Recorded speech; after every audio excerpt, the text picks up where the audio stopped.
Today on Alaskan Ballistics, the Smith & Wesson M&P 5-inch versus the Glock 34 5.25-inch. Which one of these is a better handgun?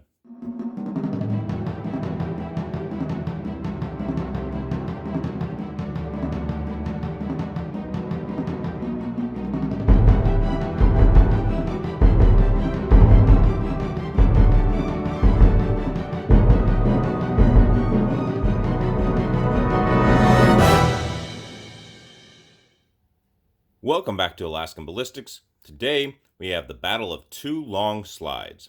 We have the Glock 34 5.25-inch barrel and the Smith & Wesson M&P 5-inch barrel. And so these are two long slides that I own, and I really enjoy them.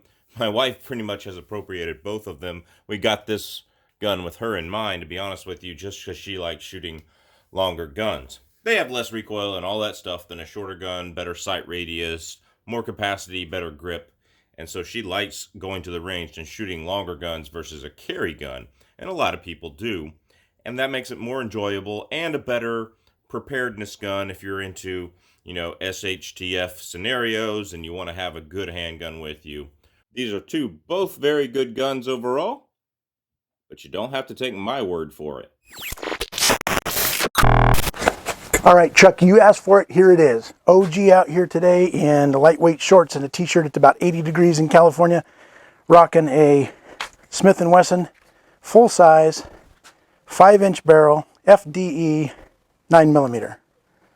17-in-1 capacity. Carrying it in an Eclipse brand inside the waistband holster. I'm a fan of the Tier 1 concealed, but as far as I know, they don't make one for this full-size gun. So I wear the Eclipse up here about 1 o'clock. Nice rigid Kydex holster. And over here I have a matching Eclipse mag pouch for a spare 17-round magazine that rocks real nicely underneath. Shorts and a t-shirt. Run around Walmart, every other shady place in California all day long. Take care up there. And Chuck, here is OG's bedside rig. Charged flashlight. Glock 34, spare 17-round magazine. This is actually a Glock 35 that has been converted with an Alpha Wolf barrel from Lone Wolf Distributors. So, extremely accurate 9mm pistol. There it is.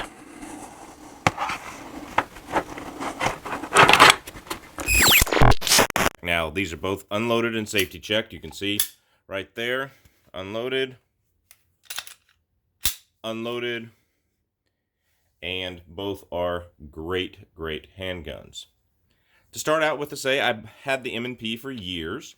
I bought it when Crazy Scotsman convinced me not to buy a Glock, and I just wanted something different for the channel than a Glock at the time, because I had a bunch of Glocks, and I still have a bunch of Glocks, and have more Glocks now, and I just thought this was a cool gun. I don't like the safety. They make this safety and non-safety version, obviously. It is hard to flip off the safety and turn on the light when you draw at the same time. So guys that like safeties, try practicing that and tell me you can do it really well.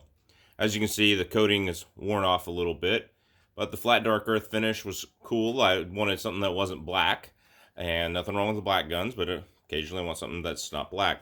What I really like about it is the interchangeable handles. I have small hands, so I have the small one on here, but you can put the big and larger ones on there if you have huge hands. And the grip with the sandpaper texture is really comfortable. And you just pull this pin out and pull this out. Now what's really cool, and one thing I like about it better than the Glock, is I can use this pin, and I hope I can get it on camera. There's a little knob right down in here. I don't know if you guys can see that. And when you pull this, it's right below the extractor. It's a little yellow in color. So when you pull that out, now you can see that I pulled it out. And you have this locked back. You can turn this right here. You can take apart the gun without ever having to pull the trigger. I like that. Obviously, you should make sure the gun is safe before you take it apart. And then to put it back together, you just flip that back up and so forth. but that's a safe way to take the gun apart for cleaning and normal maintenance. Whereas on the Glock, and most of you know this, you got to triple, quadruple check that it's unloaded, pull the trigger, squeeze right here, pull the two tabs down, pull back slightly, and push forward, and it comes apart. Okay? I didn't do that as smooth as I normally do. And to put it back together, you just literally just slide it on and it goes back together. So the takedown and maintenance is a little safer with the M&P because you don't have to actually pull the trigger to take it apart. Now, that being said, I'm about to lose that little rod in my bear rug here, so you better make sure you put that back. Both come with 17 round mags standard. The Smith & Wesson weighs a little bit more, I'll put it on the screen, than the Glock does, but it's not enough of a difference to really make a big, huge difference. I'm throwing in a chart with all the technical differences of barrel length and the weight and all of that jazz, sight radius. I do like the fact that this one comes with steel sights, the original Glock sights, which have never been an issue for me. They are adjustable, but they are plastic and they are kind of cheap. They are made to be replaced. I wish Glock would put better sights on them. I wish that Glock would just, add 50, 60, 70 bucks and just add night sights to them and just charge just a little bit more for all guns with night sights. I do like the fact that the Glock comes with 3 magazines and the Smith & Wesson only comes with 2. I think 3 magazines should be the minimum number it comes with so that you can have 1 in the gun and 2 as spare, or maybe 1 in the gun, 1 as unloaded spare so you don't wear your spring out. And no matter what people say, Glock springs do wear out eventually. I've done it, especially if they get wet in a wet environment. One thing, if we take them apart again, the Smith & Wesson has a stainless steel guide rod, which I really, really like. That's an extra or an upgrade on a Glock. That guide rod is stainless steel, and that is an extra or an upgrade on a Glock. And I do that upgrade on my heavy Glock 10mm and the one I converted to 45 Super and all that kind of stuff. But it comes standard on the Smith & Wesson, and that is something that is really, really good in my opinion, is to have a stainless steel guide rod, especially if you duck hunting like I do with a handgun across your chest because of the bear situation. But they definitely are better with a stainless steel guide rod. The grip is better. Accuracy-wise, I shoot both of these right about the same. Maybe the Smith & Wesson a little bit better. I shoot the Smith & Wesson and my Glock 19 the best. Ironically, my Beretta APX, which is not a long slide, so it's not in this video, feels the best in my hand. But I actually shoot the Smith & Wesson and my Glock 19 the best. When I go out and just target shoot, I can get the best groups with those two, and it's a toss-up which day I can do that.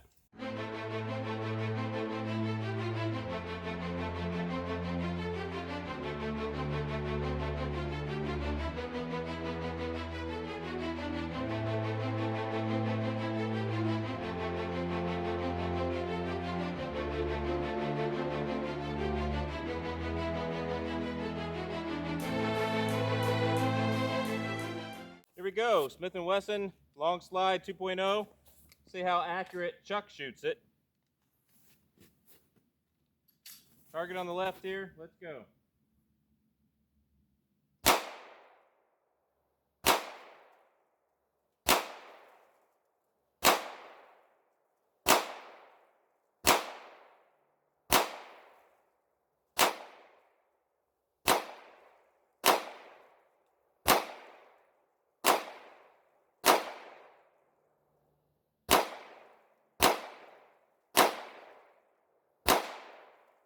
Alright, 17 rounds, all in the 9 ring for sure, most in the 10 and the X. Let's see about the Glock 34. Here we are, Glock 34, right target. Let's see how we do on fit.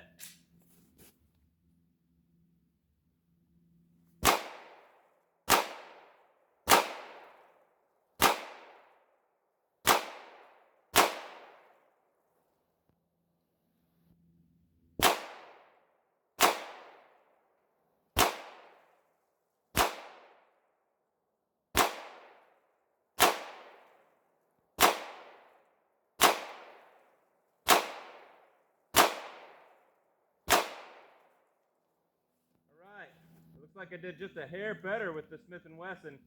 Well, maybe not. I think they're still all in the 9 ring.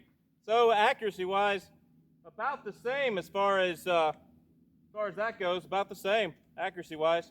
I have many, many, many more rounds through the Smith & Wesson M&P than we do the Glock 34. We've been using this kind of as a bedstand gun, and this has been more of a target gun for Courtney lately, and just to kind of shoot and have on the channel. But this is our plan for an SHTF gun, and I love the Smith & Wesson. I think it's a great gun, and I love the Glock. I think it's a great gun. But of the two of these, I've had to send one back to the factory. Early on, the Smith & Wesson just had some reliability issues. When I was shooting real fast, the trigger would come back and it would fail to reset. It would fail to reset, and I just have a dead trigger. It was that was an issue, and with that, I would occasionally get a stovepipe when that happened. It happened about 7 times. About 4 of those gave me stovepipes, and that was all in the first 300 rounds. So I sent it back off to Smith & Wesson to have it fixed. And I'm not the only person that has sent one of these back. I believe it's the Tactical Main channel. If you look him up, Tactical Main, I believe it was him. Don't quote me on that, but if it was, I'll have his link in the video below, description below. But he also had one of these exact model 5-inch also come back. And I believe it was Honest Outlaw on one of the chats. I could be wrong. Sorry, Honest Outlaw, if I'm wrong. He said he couldn't get his 5-inch Smith & Wesson to run very well as well. Honestly, I'm a little concerned about reliability. Now, once I got it back from Smith & Wesson, it has ran flawless. Normally, when I have to ship a gun back, I sell it. But I had a custom holster from MIE Holsters. I have a video on that to hold the O-Light and the holster and the gun, of course. I had just spent like $80 on the holster and $50-something on the sale on the light and more magazines, and I was invested highly. And when I got it back, it wasn't time for the gun to go up in value. The crunch and the ammo crisis hadn't really hit yet. And so I just decided, hey, I'm going to keep this thing. Plus my girlfriend at the time, now wife, Courtney, really liked shooting it. And it was her favorite to shoot out of all the handguns. So we have the Glock 34 for her now, purely for reliability. No issues with reliability. Now for me, I have such a high grip that I ride this slide release. And I like the lower slide release better. Recoil impulse, it's a little bit better with the Smith & Wesson. Not much. When we first shot it and we did our first attempt at shooting this video, we had the light on this gun and not on this gun, and so it weighed heavier. You could tell a big difference in recoil impulse with the O-Light on here, the PL2 Valkyrie. But right now, not a big difference in recoil impulse. I think it's a little smoother because of the stainless steel guide rod with the Smith & Wesson. Smith & Wesson.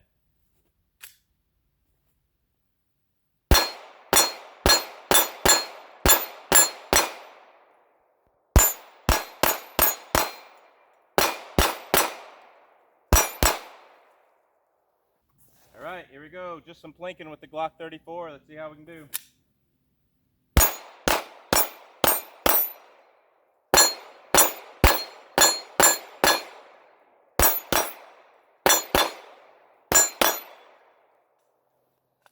And I rode the slide release thinking I still had a bunch in there. That extended slide release is my wife loves it. This is her gun, but I'm not a fan because of my that's where I ride my thumb.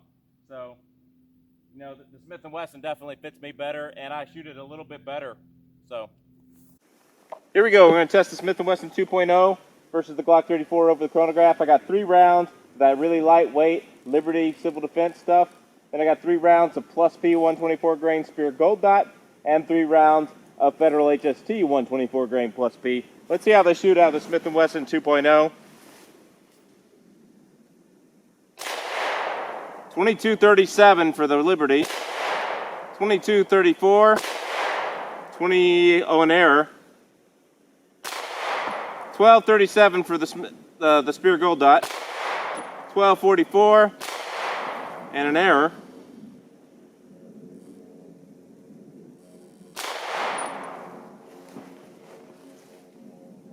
An error again.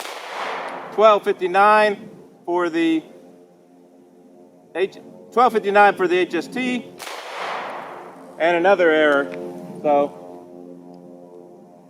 you know, not really a good test with as many errors as we got, but right now we can't waste a lot of ammo. But just to show you what they get.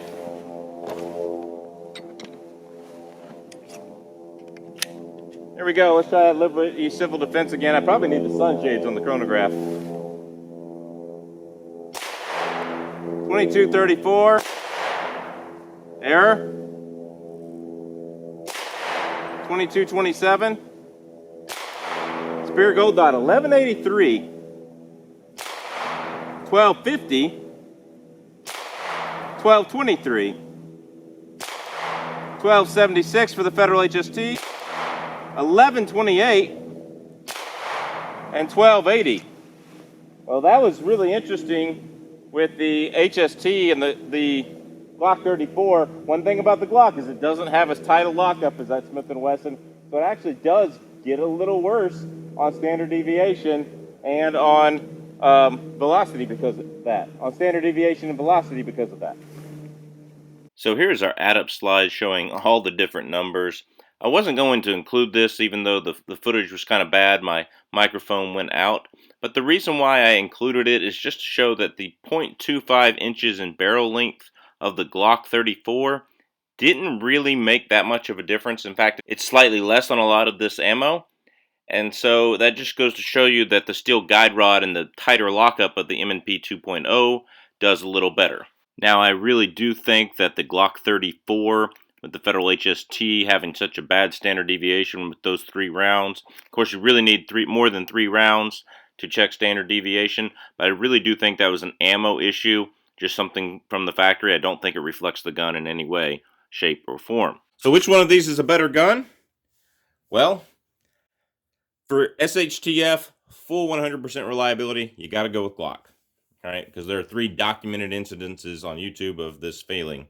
All right, mine, Tactical Main, I believe Honest Outlaw said it on one of the chats he was in with KS Gun Guy and Big Johnson's Texas Guns and Gear, Big Johnson's Guns and Gear, excuse me, in 1776 or bust. All great channels, go look at them. But he was on a chat and he said he couldn't get this gun to run, and I understand where he's coming from, and so I think this is a great firearm. A lot of people had no issues with it. But there have been some reliability issues, so kind of is what it is. Aftermarket support, you know, you got to go with the Glock there. Reliability, you got to go with the Glock. This one takes the cake when it comes to grip, accuracy, etc., etc. Pure reliability, it's got to be the Glock. You guys let me know what you think in the comments. We have a bunch of new affiliate links. They're all on my MeWe page, so go and join my MeWe page, and you can go see all the ways you can help support the channel. We are on Patreon and Subscribestar. We do have Instagram, Facebook, The Jump, MeWe, and Parler. So go check us out on all those places. God bless. Take care. We will see you at the range.